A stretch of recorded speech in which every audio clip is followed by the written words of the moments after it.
The smell of palm oil and rust is something I will never forget. It was the smell of my brother's mistake.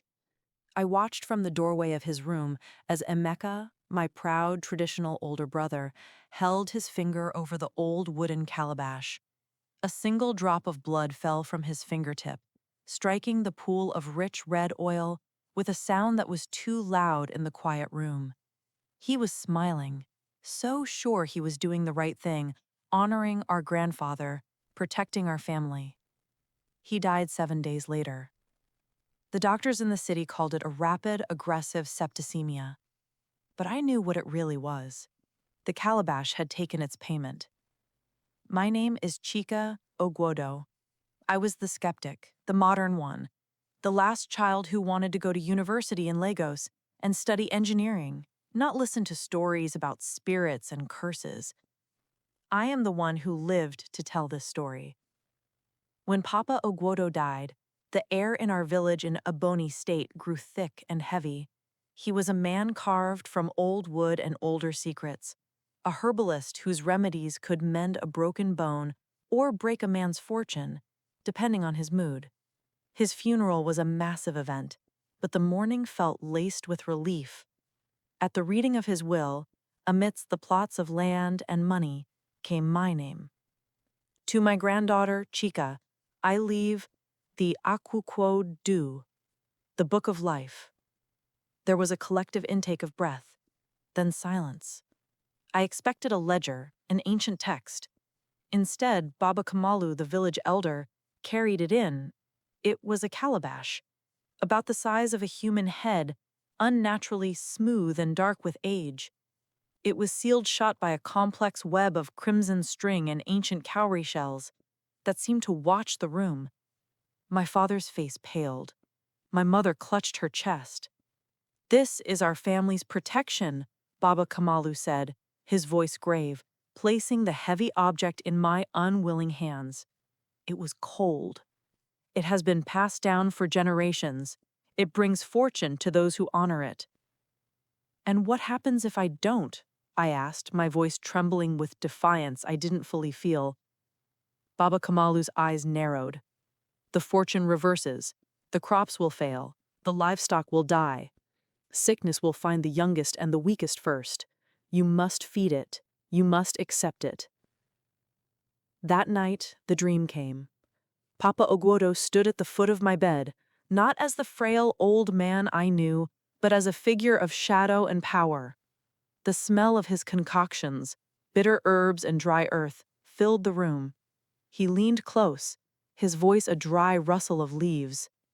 "Feed it," he whispered, his breath cold on my face, "or feed yourself to it." I woke up gasping, my heart hammering against my ribs. The room was freezing, and on the wooden chair by my desk, where there had been nothing before, sat the calabash. I tried to ignore it. I threw a cloth over it. I left the room and stayed out all day. My mother, terrified of the consequences, took on the duty of feeding it.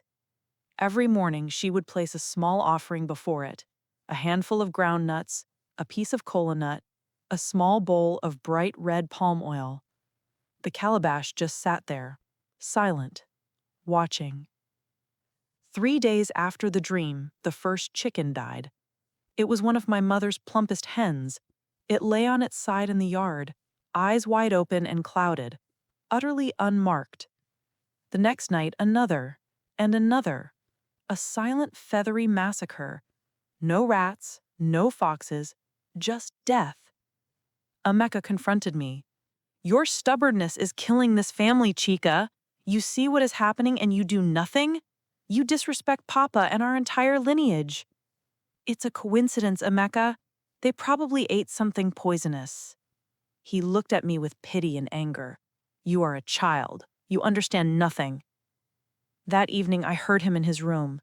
I peered through the crack in the door and saw him. He anointed the calabash with a fresh pour of oil. Then, with a ritual knife, he pricked his finger. He let his blood, the blood of the first son, mingle with the offering. He looked triumphant. The next morning he had a fever. Within 2 days he was delirious, shouting at phantoms in the corners of his room. On the seventh day, he was gone. The house, once full of his loud laughter, was hollowed out by silence.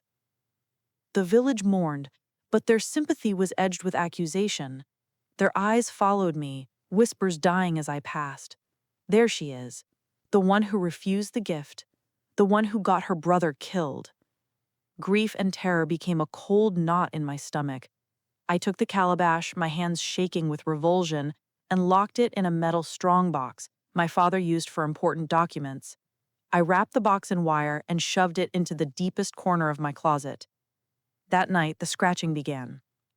It was a soft, persistent sound, like long fingernails dragging over the inside of the metal box.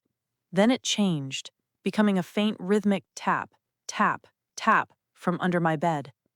I didn't sleep. I sat upright, a blanket pulled to my chin, staring into the darkness until the sun rose. In the morning, the strong box was out in the middle of my room. The wire was neatly unwound and coiled beside it. The lid was open. The calabash sat beside it, and on the floorboards were 3 perfect, fresh drops of blood. I begged my father, "Please take it, burn it, throw it in the river. I don't care what Baba Kamalu says." He looked old and defeated. "I cannot, Chika. The curse would only jump to me and then to your mother. It has chosen you. You must accept your destiny. Feed it. Maybe then it will be satisfied." The sense of being watched was constant. The air in our compound was always still, the birdsong muted. My dog Kolo, my faithful companion since I was a child, was the first to sense it. He would stand in the doorway of my room, the fur on his back raised, a low, continuous growl rumbling in his chest. He refused to enter. One afternoon, he let out a terrified yelp and bolted blindly into the thick surrounding bush. We called for him for days. He never came back. Then it was Ada's turn. My little sister, only 10 years old, was eating breakfast when her eyes rolled back in her head. She slid from her chair, her small body convulsing on the floor. The fit passed for a minute, but the fear in her eyes when she came to was worse than the seizure itself. She had no memory of it. She just knew she was scared. That was the breaking point. I could endure the whispers, the nightmares, even the death of the chickens, but not Ada. Never Ada. Fueled by a rage that finally overpowered my fear, I took the calabash. I didn't care about the consequences anymore. I marched deep into the bush, to a place where the trees grew close together, and poured a full bottle of kerosene over the hated thing. I struck a match. The kerosene ignited with a whoosh, the flames leaping high. But the fire did not touch the calabash. It danced around it, repelled by some invisible barrier, consuming the dry grass at its feet, until the calabash sat on a tiny island of unburnt earth within a circle of black ash. The matchbox in my pocket suddenly grew intensely hot. I yanked it out, my fingers burning, to find it had burst into flame on its own. As I stared, stunned, the fire died down, and from within the sealed calabash, I heard it. A faint, muffled, and utterly horrifying sound, the thin, reedy cry of a hungry infant. I ran until my lungs burned and thorns ripped at my clothes. The calabash was on my chair when I got back.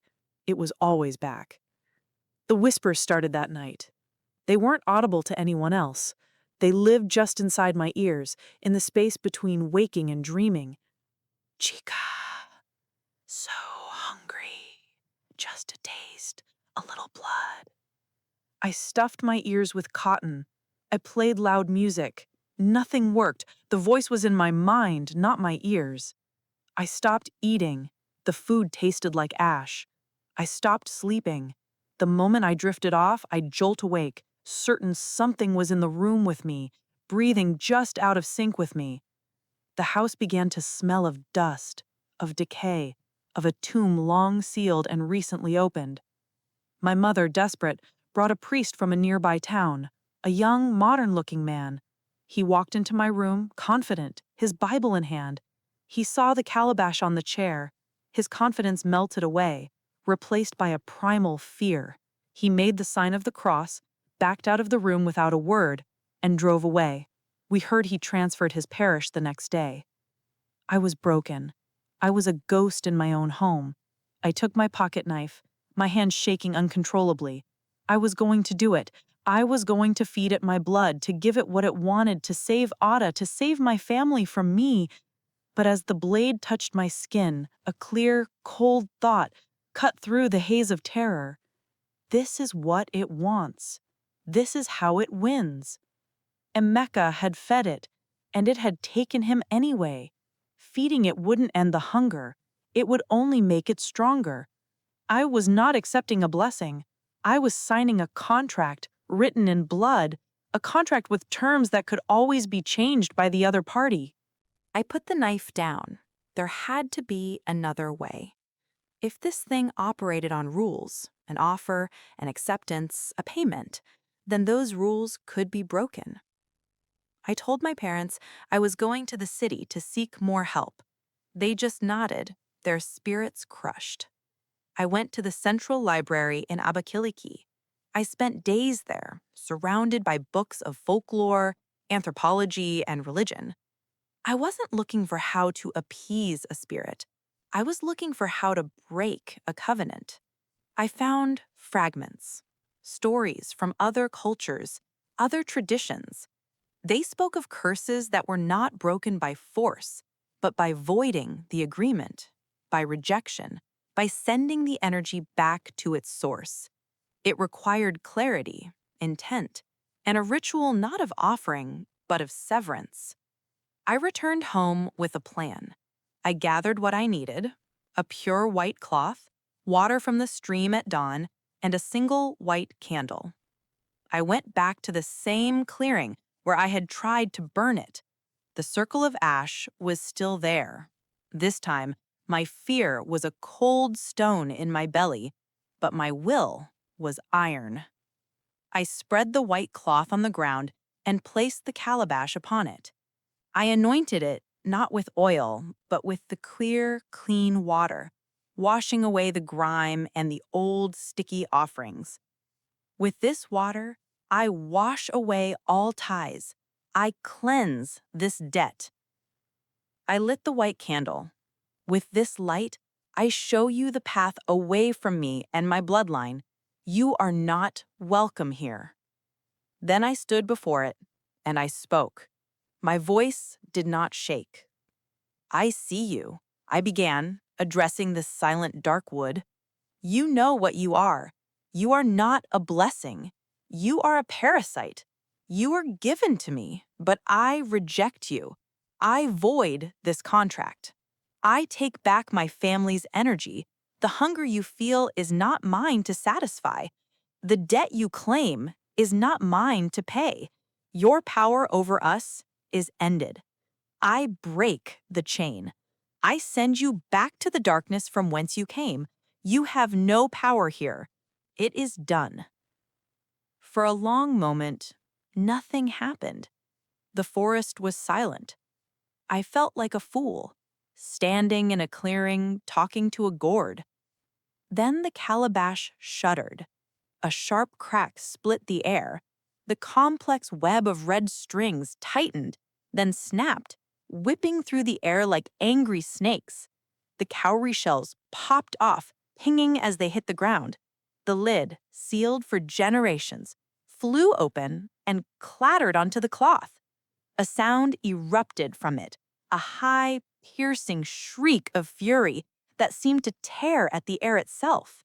It wasn't a physical sound, it was a wave of pure, hateful energy that made my teeth ache. And then it was gone. The silence that followed was deep and whole and clean. I forced myself to look inside. The interior was blackened, hollow, empty except for a fine gray ash and a single black shriveled seed that crumbled to dust when I touched it. The calabash was just a calabash. Old, empty, harmless. I buried it there, in that clearing, and planted the white candle on the mound of fresh earth like a headstone. I walked home. The sun felt warmer. The birds sang louder.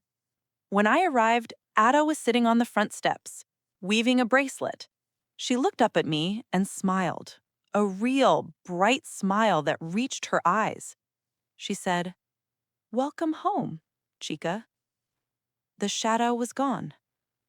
I am telling you this because curses like this don't just live in calabashes. They live in the toxic traditions families cling to, in the abusive cycles they refuse to break, in the silences they force upon the young to protect the secrets of the old. They tell you it's for your own good.